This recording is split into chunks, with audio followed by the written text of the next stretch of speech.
Assalamualaikum warahmatullahi wabarakatuh. Jumpa lagi saudaraku dimanapun Anda berada. Sekarang saya ini berbicara tentang masalah pembelian sarang di lokasi atau bahasanya di lapangan. Ya, jadi begini saudaraku, sebelum lanjut konten saya ini tolong ditonton sampai habis ya saudaraku ya. Gitu. Jadi begini saudaraku ya, sekarang saya ini membahas masalah pembelian di lapangan. Jadi biasanya saya membahas masalah kualitas sarang. Gitu ya saudaraku ya. Jadi begini saudaraku, tolong ditonton sampai habis, disimak supaya ada ilmu di dalam yang kita petik, namun sedikit yang penting bermanfaat buat teman-teman sekalian dimanapun Anda berada. Jadi yang sekarang saya mau bahas ini itu yang pertanyaan pembelian pedagang di lapangan, pembeli sarang di lapangan. Jadi dimanapun Anda saudaraku sekalian, kita itu sebagai pembeli sarang sama petani, betul-betul kita harus konsisten, kita harus kuasai itu cara membeli sarang di petani ya. Yang mana yang dimaksud dengan konsisten, atau bagaimana caranya supaya kita itu betul-betul memahami, tahu membedakan cara pembelian di lapangan atau di lokasi ya. Jadi itu kalau kita membeli sarang di lapangan saudaraku ya, kita yang perlu kita perhatikan yang terutama itu adalah kualitas sarang. Ya, yang mana yang dimaksud kualitas sarang? Itu yang dimaksud kualitas sarang itu adalah semacam sarang itu apa dia ini berbicara size ya. Nanti kita itu istilahnya pindah ke cong. Itu kalau kita berbicara size, sebelum kita memutuskan harga atau memberikan harga sama yang punya sarang, kita harus dulu konsultasi sama yang punya sarang, istilahnya punya RBW. Yang jelasnya kita tanya dulu apa mau di size atau di cong. Itu cara pembelian ya. Jadi kalau seumpamanya petani walek mengatakan saya mau size, istilahnya kalau berbicara size berarti kita pisah dari sarang, seumpamanya sarang mangkok ya. Sarang mangkok kita pisah, kita juga pisah itu mangkok AB, karena kalau mangkok nomor 1 istilahnya mangkok super plontos kan lain itu tingkatannya ya. Lalu kita melangkah ke sarang mangkok AB, karena kalau mangkok AB itu tingkatan dari bawaannya mangkok super, mangkok plontos, itu atau mangkok istilahnya yang jelasnya mangkok super, itu mangkok AB. Baru kita lagi membahas masalah sarang patahan biasa itu kan disatukan dengan, kan ada pembeli ini kan size, itu patahan dia disatukan dengan, biasanya masuk di sarang warna itu ya. Jadi kalau kita berbicara masalah size sama yang punya sarang, kita itu sudah konsultasi, kita sudah size, pisahkan. Kita itu berbicara masalah harga.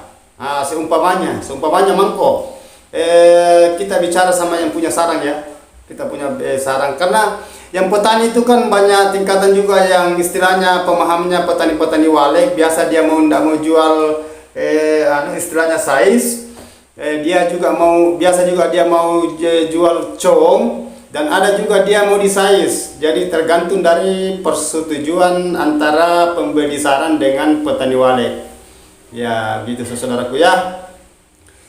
Jadi kalau sudah itu kita size, pisahkan apakah ada 3 bagian atau dia masuk ke 4 bagian atau 2 bagian. Kan jarang yang kalau kita size itu kebanyakan itu ada 3 bagian sampai 4 bagian ya, istilahnya mangkok super plontos ya, 1, mangkok AB, Biasa juga mangko AB itu biasa disatukan dengan patahan bahasanya, dan ada juga pisah itu mangko AB dengan patahan, dan kakian biasa bersatu dengan sarang bakpao.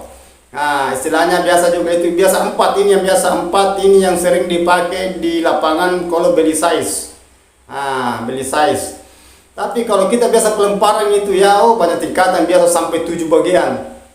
Tapi kalau di lapangan itu kan kasihan juga petani ya, kalau kita terlalu bagi-bagi sarangnya sampai 6 bagian, 7 bagian, masuk komposisinya ini.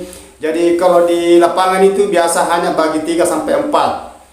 Biasanya terjadi itu lain khusus untuk mangkok pelontos, lain khusus untuk istilahnya patahan, lain untuk kakian. Itu biasa terjadi, ini hanya 3 biasa kalau di lapangan. Dan ada juga itu bagi 2, istilahnya dia masuk di mangkok dengan patahan. Biasa itu hanya 2 bagian. Jadi tergantung dari persetujuan antara pembeli sarang dengan petani walek, istilahnya yang punya sarang. Ya begitu saudaraku ya. Itu lain bahasanya kalau kita beli cong, istilahnya cong itu ditembak rata.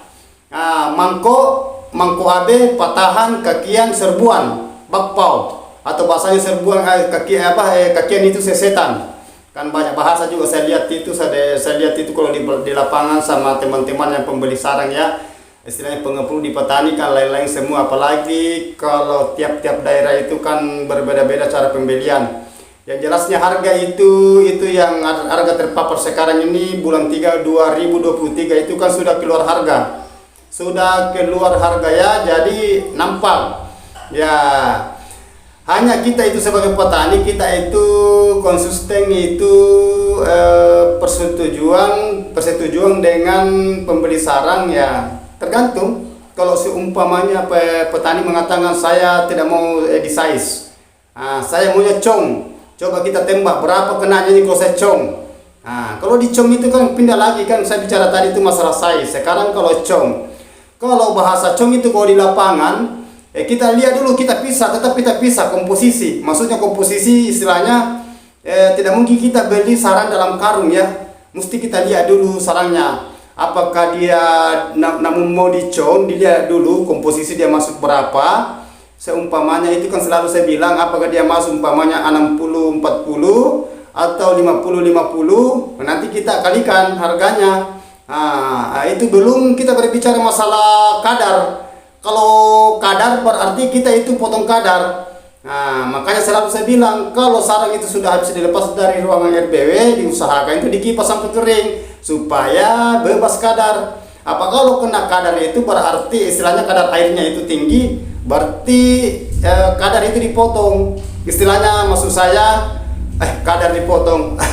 Maksud saya gini, maksudnya sarangnya itu dipotong itu berat timbangannya, berarti harga kurang kalau kadar, karena biasanya kalau kadar air tinggi yang jelasnya itu potong kadar.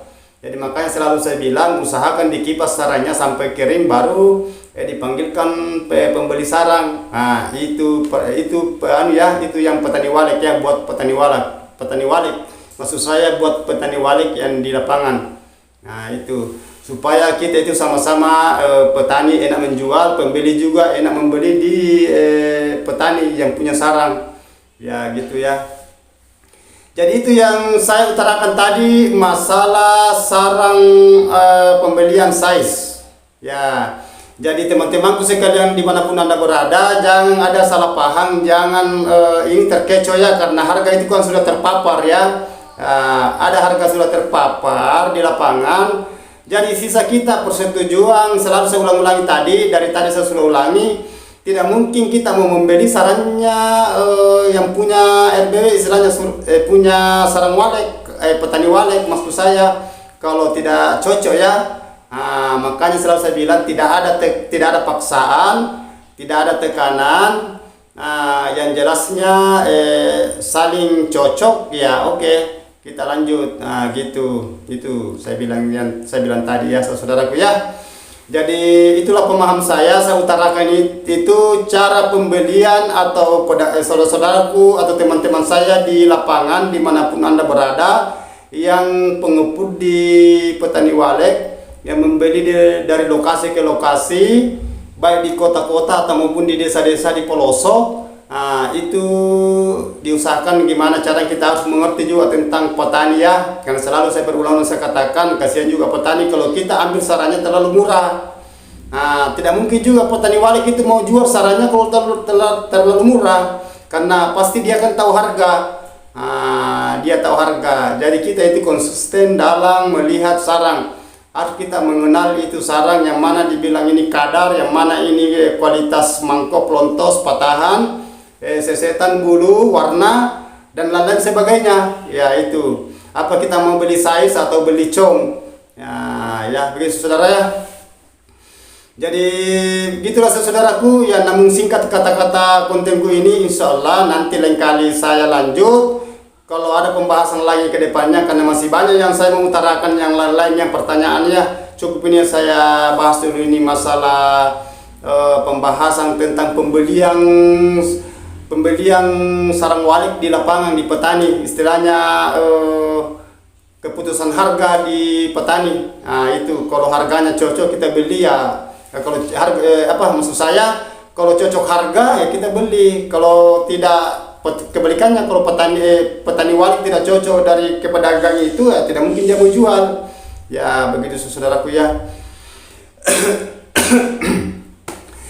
Jadi oke lah saudaraku, namun singkat kata ini tolong ya ditonton sampai habis supaya ada hikmah di dalamnya, bermanfaat buat teman-temanku sekalian dimanapun Anda berada. Jangan lupa ya teman-teman ya, mampir ya di komen, di like, di subscribe. Kalau perlu adit yang ada lonceng itu ya itu tindis ya 2 kali itu subscribe dan di share sama teman-teman. Semoga bermanfaat sama teman-teman dimanapun Anda berada, ada hikmah di dalamnya. Saya undur diri dulu, semoga sehat-sehat walafiat sekeluarga maupun teman-teman dimanapun Anda berada. Saya undur diri dulu ya. Wabillahi taufiq wal hidayah. Wassalamualaikum warahmatullahi wabarakatuh.